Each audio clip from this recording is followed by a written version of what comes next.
जल परी बनी इंसान।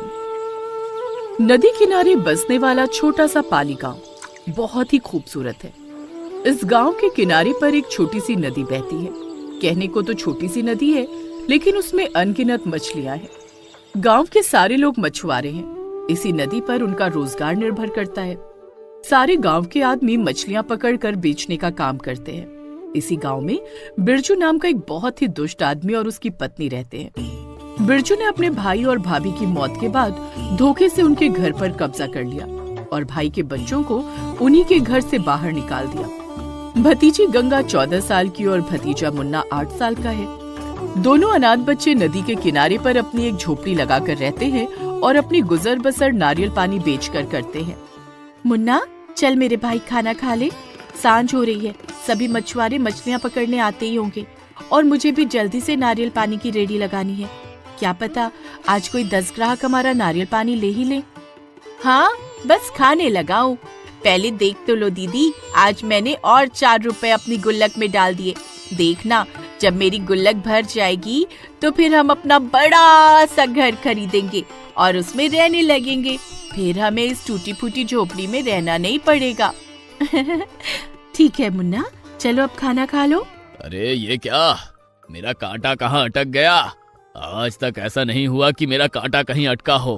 बिरजू कांटा खींचने की बहुत कोशिश करता है, लेकिन उसका कांटा नदी से बाहर ही नहीं आता और कांटा नदी में ही टूट जाता है। अरे बिरजू भैया, अब क्या करोगे? तुम्हारा कांटा तो टूट गया। आज तो तुम्हें खाली हाथ घर लौटना पड़ेगा। हाँ भाई, आज मुझे खाली ही लौटना पड़ेगा। आज बिरजू खाली हाथ ही घर लौट आता है। वहीं गंगा सांझ के समय नदी पर नारियल का ठेला लगाती है और नारियल पानी बेचती थी। क्योंकि सांझ के समय ज्यादा मछुआरे मछली पकड़ने आते थे, उनमें से थोड़े बहुत मछुआरे नारियल पानी ले ही लेते थे, जिससे गंगा और उसके भाई का घर खर्च चल रहा था। उसी दिन की बात है, शाम होने वाली थी। सारे मछुआरे मछली पकड़कर अपने अपने घर चले गए थे। गंगा भी अपना ठेला बंद कर रही थी कि तभी मुन्ना की बॉल उसके हाथ से गिर जाती है। बॉल लुढ़कते लुढ़कते नदी के किनारे आ जाती है। जब मुन्ना बॉल के पीछे आता है तो वो देखता है कि एक बड़ी सी मछली जख्मी हालत में पड़ी है, जिसकी पूंछ में कांटा लग गया है। कांटा गहरा चुभने की वजह से वो पानी में तैर नहीं पा रही थी। वो बहुत जख्मी, खून से लथपथ थी। जब मुन्ना देखता है कि वो आधी औरत और आधी मछली है तो वो देखकर हैरान रह जाता है। घबराकर वो अपनी बहन को बुलाता है। अरे, देखने से तो पता चलता है कि एक जल परी है, लेकिन बेचारी ये तो बहुत जख्मी है।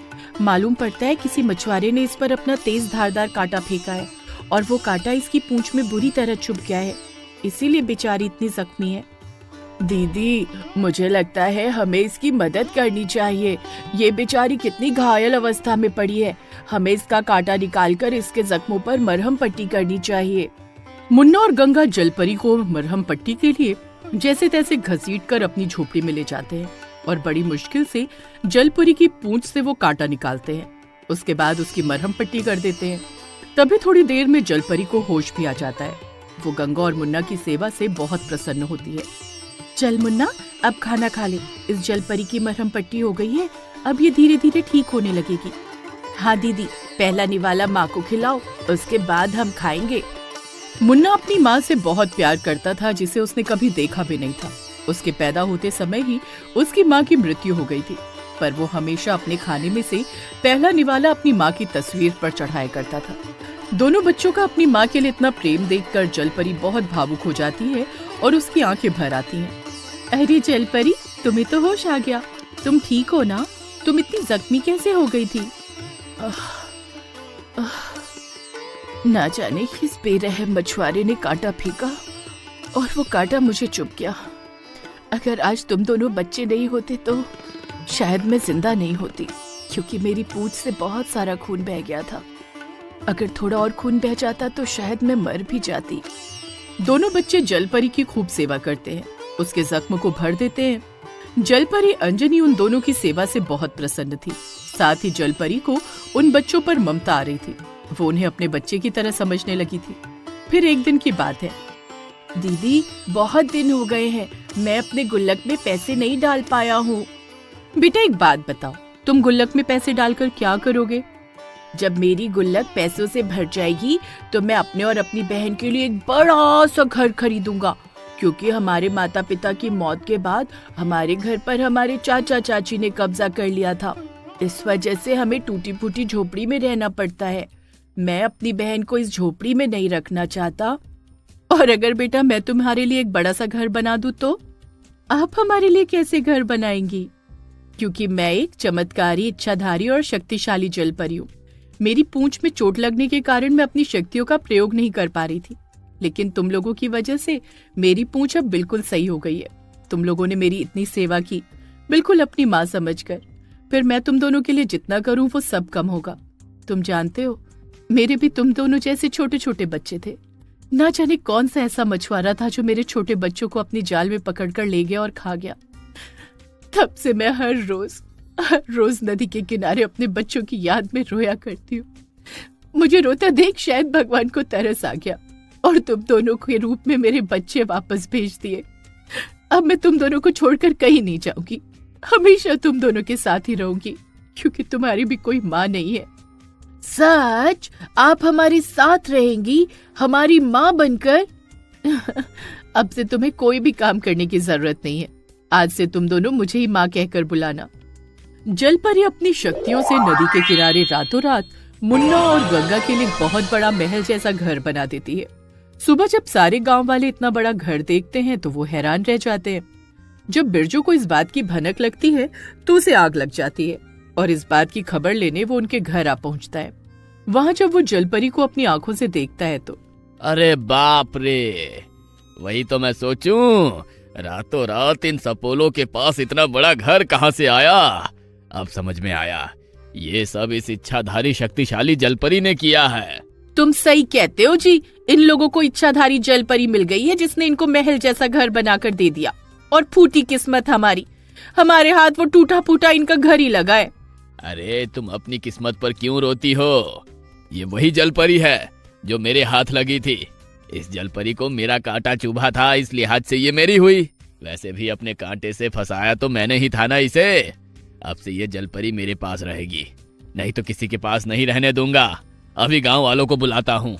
बिरजू सारे गांव वालों को जलपरी की सच्चाई बताने के लिए बाहर जाता है। तभी मुन्ना और गंगा बहुत रोने लगते हैं। तुम क्यों रोते हो बच्चों? ये तुम्हारा वही चाचा है ना जिसने तुमसे तुम्हारा सब कुछ छीन लिया था। तुम घबराओ मत मेरे बच्चों, इसे सबक सिखाने का समय आ गया है।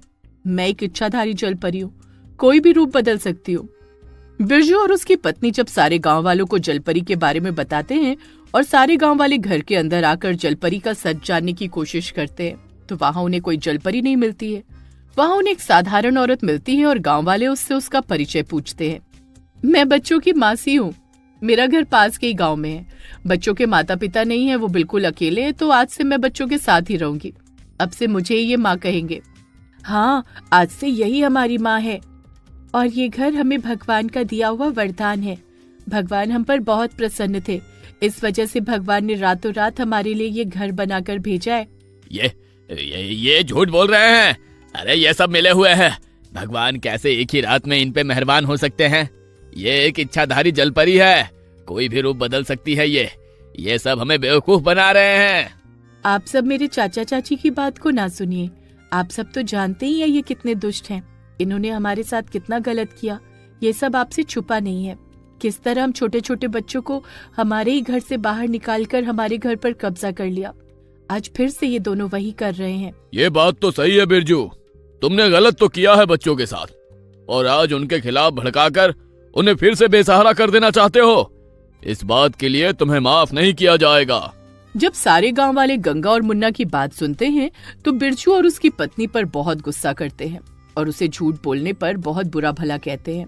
उसकी खूब बेइज्जती करते हैं, साथ ही उसे बच्चों से दूर रहने के लिए कहते हैं। अब से दुनिया की नजरों में अंजलि जलपरी एक साधारण औरत और बच्चों की मौसी थी। वहीं घर के अंदर वो गंगा और मुन्ना के लिए उनकी किसी माँ से कम नहीं थी, जो अपनी शक्तियों का प्रयोग करके उन्हें समय समय पर जरूरत के मुताबिक हर एक चीज लाकर देती थी। विट्ठल गांव में लगभग सभी आदमी मछुआरे हैं। ये गांव समुद्र के किनारे बसता है। यहाँ के लोगों को हमेशा बाढ़ का डर सताता है।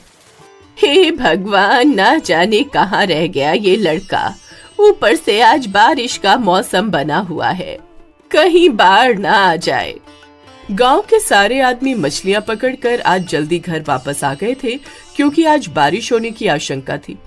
रामा की माँ को गांव में अंधेरे में घूमता हुआ देख मोहन पूछता है, अरे माई, बारिश आने वाली है, तू इतने अंधेरे में गांव में काहे घूम रही है? बेटा, तुम सब घर लौट आए और मेरा रामा अभी तक घर नहीं आया। वो ना जाने कहाँ रह गया। मुझे उसकी बड़ी चिंता सता रही है। ऊपर से बारिश का भी मौसम हो रहा है। बारिश आती है तो इस समय अपने साथ बाढ़ जरूर लेकर आती है। माई, आज रामा हमारे साथ मछली पकड़ने नहीं गया था, वो दूसरी तरफ गया था। तू चिंता ना कर, घर जा, वो समझदार है, जल्दी ही लौट आएगा। हाँ, है तो वो समझदार, लेकिन अगर आज वो घर आएगा तो उसे खूब डांट लगाऊंगी देर से आने के लिए। रामा की माँ घर चली आती है। सभी लोग बाढ़ के डर से अपने अपने घरों में शाम होने से पहले चले जाते हैं और खिड़कियां दरवाजे बंद कर देते हैं, क्योंकि बहुत तेज हवाएं चल रही थी। उधर रामा की माँ रामा के लिए बहुत चिंतित थी कि तभी थोड़ी देर में रामा घर लौट आता है। अरे माँ, देख तो, आज मैं कितनी सारी मछली पकड़ कर लाया हूँ। बेटा, तेरी मछलियां जाए भाड़ में।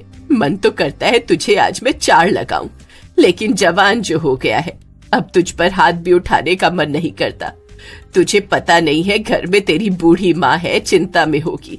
सब अपने समय से घर लौट आते हैं और तू है कि इतनी देर लगा देता है। अरे माँ, तू चिंता ना किया कर। तुझे पता है ना, मैं औरों जैसा नहीं हूँ। मुझे थोड़ा हटके और अलग से काम करने में मजा आता है। पर अगर तुम चाहती हो तो मैं कोशिश करूंगा कि आज के बाद मैं समय से घर लौट सकूं। अब खुश? सभी लोग रात का खाना खाकर अपने घरों में सो जाते हैं। तभी तेज की हवाएं चलने लगती हैं, बादल गरजने लगते हैं और बहुत तेज तेज बारिश होने लगती है। बारिश इतनी तेज होने लगती है कि समुद्र का पानी बढ़ते बढ़ते गांव तक आ जाता है। तभी रामा की नींद खुलती है और वो सोचने लगता है, गांव में समुद्र का पानी आ गया है। इसका मतलब मछलियां भी बहुत सारी गांव की ओर आ गई होंगी। इससे पहले कि पानी का बहाव ज्यादा बढ़ जाए और फिर कुछ दिनों तक मैं मछली नहीं पकड़ पाऊंगा, ऐसा करता हूँ, माँ से चुपके बाहर जाकर थोड़ी सी मछली पकड़ के ले आता हूँ। रामा की माँ सो रही थी और रामा अपनी माँ से नजरें बचाते हुए मछलियां पकड़ने निकल जाता है। बाहर आकर वो देखता है कि गांव में बहुत पानी भर गया है। अरे बाप रे, गांव में पानी ही पानी हो गया। ऐसा महसूस होता है जैसे बहुत खतरनाक बाढ़ आने वाली है। मैं जल्दी से जाकर थोड़ी मछली पकड़ लेता हूँ ताकि कुछ दिनों का हमारा गुजारा हो जाए। मछलियां पकड़ने के लिए रामा घर से थोड़ी दूर समुद्र की ओर जाता है। तभी रामा देखता है कि एक लड़की घायल अवस्था में पेड़ के तने से लटकी हुई है। वो दर्द से बहुत जोर जोर से कराह रही थी। रामा उस लड़की को देख हैरान रह गया, क्योंकि वो लड़की आम इंसानों जैसी बिल्कुल भी नहीं थी। उसका ऊपरी हिस्सा तो लड़की जैसा था, लेकिन नीचे का हिस्सा एक मछली की पूंछ की तरह था और देखने में वो बहुत खूबसूरत थी, मानो कोई स्वर्ग से आई अप्सरा हो। रामा उसके पास आकर देखता है, वो बहुत जख्मी हालत में है। रामा को देख वो बहुत घबरा जाती है। नहीं नहीं, मुझे कुछ मत करना। नहीं सुंदरी, अरे तुम डरो मत, मैं तुम्हें कुछ नहीं करूँगा। बस मैं तुम्हें ये पूछने आया हूँ कि तुम कौन हो और तुम्हारा आधा शरीर इंसानों की तरह और आधा शरीर मछली की तरह कैसे है, और तुम इतनी घायल कैसे हो गई? मैं एक सर्वश्रेष्ठ इच्छाधारी जल परी हूँ। आज पानी का बहाव इतना तेज था कि उसके कारण मैं अपने माँ बाप से बिछड़ गई और एक पत्थर से जोर से टकराने के कारण मेरा पूरा शरीर घायल हो गया और इस पेड़ के तने के साथ आकर लटक गई हूँ। मैं तैर भी नहीं पा रही हूँ। बहुत डर लग रहा है मुझे अपने घर जाना है। मुझे तो अपनी आंखों पर यकीन ही नहीं हो रहा है कि मैं सच में एक जलपरी को देख रहा हूँ। लेकिन तुम अपने घर कैसे जाओगी? तुम तो कह रही हो तुम तैर भी नहीं सकती। तुम जब तक ठीक नहीं होगी तब तक तुम घर नहीं जा सकती, और अगर तुम यहाँ रही तो तुम पर किसी की नजर पड़ सकती है। कोई भी तुम्हें नुकसान पहुँचा सकता है। अगर तुम्हें मुझ पर जरा सा भी यकीन है तो तुम मेरे साथ मेरे घर चलो। कुछ दिनों तक मैं तुम्हारी देखभाल करूंगा। तुम्हारे जख्मों पर मरहम पट्टी करके तुम्हें ठीक करके बिल्कुल सुरक्षित तुम्हारे घर भेज दूंगा। जलपरी को रामा की बातें सुनकर यकीन हो जाता है। रामा जलपरी को अपनी गोद में उठाकर अपने घर ले आता है। जब रामा जलपरी को छूता है, जलपरी रामा में खो जाती है। रामा के छूने पर जलपरी को बहुत अच्छा महसूस होता है। फिर रामा सबकी नजरों से बचाकर जलपरी को अपने घर के पीछे बनी टंकी में छोड़ देता है और उससे कहता है, हे सुंदर जलपरी, तुम चिंता ना करना, मैं समय समय पर आकर तुम्हारी मरहम पट्टी कर दिया करूंगा और तुम्हारे लिए खाना लाया करूंगा। तुम यहाँ पर आराम से रहो। वहीं दूसरी ओर बारिश का कहर बढ़ता ही जा रहा था। समुद्र का बहाव इतना बढ़ गया था कि आधा गांव बाढ़ में डूब गया था। लोगों के घरों की छत से पानी अंदर टपक रहा था। सभी चिंता में आ गए थे। वहीं दिन रात रामा जलपरी की सेवा में लगा था। उसे खाने के लिए खाना और उसके जख्मों पर हर रोज सुबह शाम मरहम पट्टी करता था। जलपरी को जब रामा अपने हाथों से मरहम पट्टी करता था तब उसे बहुत अच्छा लगता था। सुंदर जलपरी, सामने प्रकट हो, मैं तुम्हारे लिए खाना लेकर आया हूँ। तभी जलपरी रामा के सामने प्रकट हो जाती है और उससे पूछती है, आज तुम मेरी मरहम पट्टी नहीं करोगे क्या रामा? जानते हो, जब तुम मुझे छूते हो, अपने हाथों से मरहम पट्टी करते हो और मेरे लिए खाना लेकर आते हो तो मुझे बहुत अच्छा लगता है। मन करता है मैं तुम्हें देखती रहूं। अच्छा, वो क्यों भला? कितने भोले हो तुम रामा, दिल की बातों को भी नहीं समझते। अब बारिश और ज्यादा बढ़ती जा रही थी। समुद्र का पानी इतना भर गया था कि सारे लोग अपने अपने घरों में कैद हो गए थे और अब तो लोगों के घरों में खाने का राशन भी खत्म हो चुका था। जानवर भी भूख से मर रहे थे। घर में जो कुछ भी बचा था आज वो भी खत्म हो गया। मुझे तो बहुत